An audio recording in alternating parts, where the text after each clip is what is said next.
Hi, everybody. How are you all doing today? As Steve said, my name is AJ. I am the Assistant Director for Counseling Services over in the Office of Student Financial Aid. For anybody that's looking for us, we are located in Schmitz Hall, just up the road. If you ever want to come and talk to us, we have pretty regular office hours, counselors available. Anytime you talk to anybody in our office, you are speaking with an actual financial aid counselor. There's a lot of financial aid offices across the country that hire student employees and stuff like that, but our office is fully staffed by fully trained, full-time financial aid counselors. We're happy to answer any questions you might have.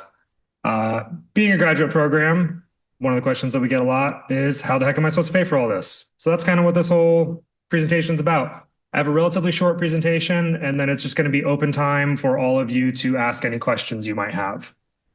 Financial aid, first thing, kind of most important thing for financial aid is, in order for us to provide anything for you as the Office of Financial Aid, we need you to do a FAFSA. So the FAFSA stands for the Free Application for Federal Student Aid. This is available online. It is something that happens every year. So we need a new FAFSA every year for you to continue receiving funds. If you are not a U.S. citizen, there's also a WASFA, or if you're not eligible to file a FAFSA, there's a WASFA. However, for graduate students, WASFA is a lot less applicable. There's not a lot of funding for WASFA students, unfortunately. Our priority submission date is February 28th. I know that date has passed. You can still file a FAFSA. For most graduate programs, that date doesn't actually matter all that much. It's a lot more to do with undergraduate grant funding than it is for graduate students. So the FAFSA is still open and still can be done. Just again, a reminder, the FAFSA does need to be done every single year. It is a renewing process. Here's more information about where to do the FAFSA. It is studentaid.gov. Again, I cannot emphasize this enough. The FAFSA in the title is free. There are some places that may look like government sites or try and replicate something to that effect that might try and charge you to do the FAFSA.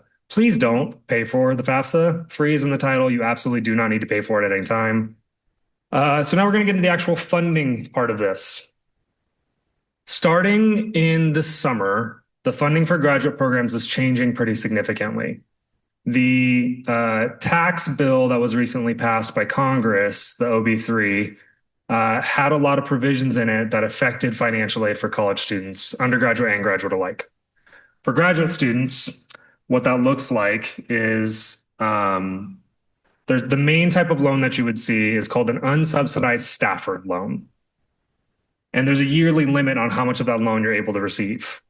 For kind of your cohort, you are allowed to receive $20,500 per year in the unsubsidized Stafford loan. And that also comes with a $100,000 lifetime limit.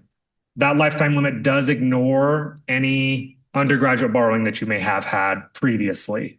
One of the changes was that it also included the undergraduate borrowing. This new limit does not include the undergraduate borrowing. So it's just $100,000 over the course of your graduate school. However, the cap is at $20,500. One of the biggest changes is that we used to be able to offer something called a Graduate Plus loan.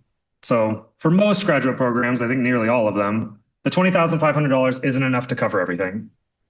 And so the federal government used to have something called the Graduate Plus loan that would help fill in the gap. It would be another loan offered by the FAFSA to help cover as much as you needed up to your cost of attendance. The federal government has decided that that loan no longer exists starting this summer. So after we reach that $20,500 limit, the other option, and this is going to be nationwide, is private loans. We, as financial aid counselors, are legally not allowed to recommend lenders for you to search out private loans through.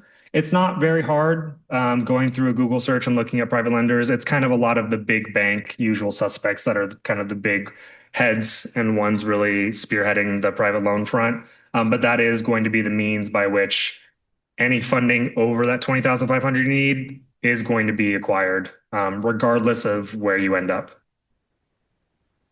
Another thing to consider, and again, this is a national policy, is that if you are attending less than full time, which is 10 credits for graduate students, we have to adjust your loans based on your enrollment.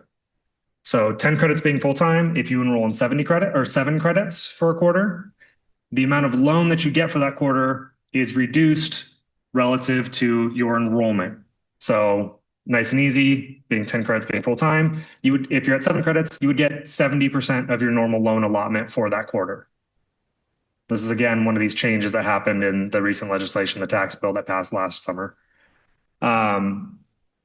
So that adjustment, again, emphasize that is everywhere in the country for this loan specifically. We as an institution do offer a form called a revision request for change in financial situation. We understand that the FAFSA that is available right now for the upcoming year is asking for 2024 tax information. A lot of you may be going to school full time and maybe working a lot less or not working at all.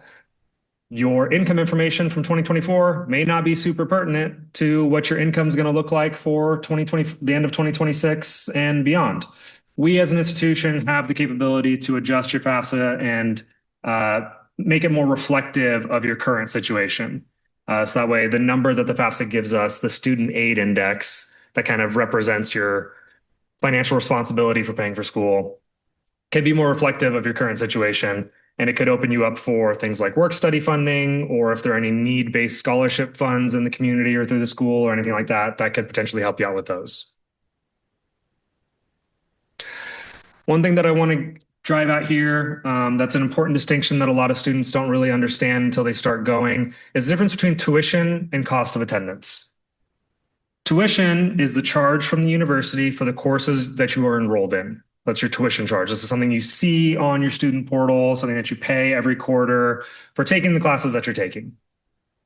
Cost of attendance is the total estimated cost of being a student. This includes things like housing, food, books, transportation costs. These are all estimates from our office. We gather a lot of data from people in the community around the area, all of our students, and we come together with these estimates of what you can expect to pay. The difference here being that for the things other than tuition, the university isn't charging you for those things. If you're living in an apartment somewhere in Seattle or outside of Seattle, the university's not charging you for that, but it is still an expense you are incurring while being a student. And so we include that in our cost of attendance because it is something that we want you to be able to cover with financial aid. So when we talk about cost of attendance, you can receive financial aid up to your full cost of attendance. If you have expenses that are higher than what our estimates are, we have some forms available to increase your cost of attendance to make sure that you're not short on your mortgage payments or your rents or whatever other bills and responsibilities you might have. We want to make sure that people aren't worried about getting their lights shut off or evicted or anything like that while you're trying to attend school. School's hard enough as it is. We don't need all of that, those other outside stressors coming about. And honestly, for financial aid for your program, this program specifically, that's kind of all there is to it. It's the FAFSA. The loans are available options for you. We're happy to talk to you about private loans if you have questions about them. And then we have these other forms to help kind of guide you through additional expenses or situational changes, things like that. I know that was pretty quick, not a ton of information there. I'm happy to answer any questions that any of you might have. So the question, for those of you who might not heard, was, are the loans based on academic year or tax year? Our academic year runs from the start of the summer quarter through the end of the spring quarter. And that's how our FAFSA cycle runs. That's when the loans would start. So it's technically speaking, the loans are July 1st to June 30th. And then you can only receive the loans for the quarters you're enrolled. So if you're starting in the fall, your loans would start in the fall. We take that $20,500 and would divide it up amongst however many quarters you're attending. Those of you who might not heard, the question was, when are we going to be sending out financial aid offers? We are working on that as we speak, actually. That's something that a lot of the people in our office are doing right now. We expect that to be happening very soon, within the next 1 to 2 weeks, most likely, if not sooner. So the question was, can you take out $41,000 at one time instead of splitting it between the $20,500 for each year? Correct. The $41,000 is not a possibility. It is limited to $20,500 per academic year. And again, that is assuming if full-time for you all being 10 credits, that $20,500 is assuming 3 quarters of enrollment at 10 credits per quarter. So If you do summers, then that also gets factored into it, where it'd be another 10 credits, so 40 credits, depending on how your enrollment looks.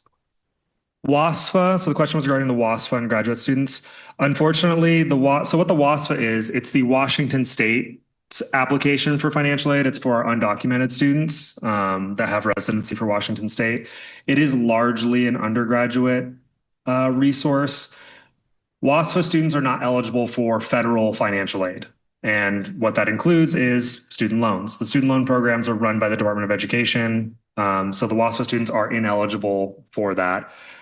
The majority of funding is targeted towards undergraduate students, unfortunately.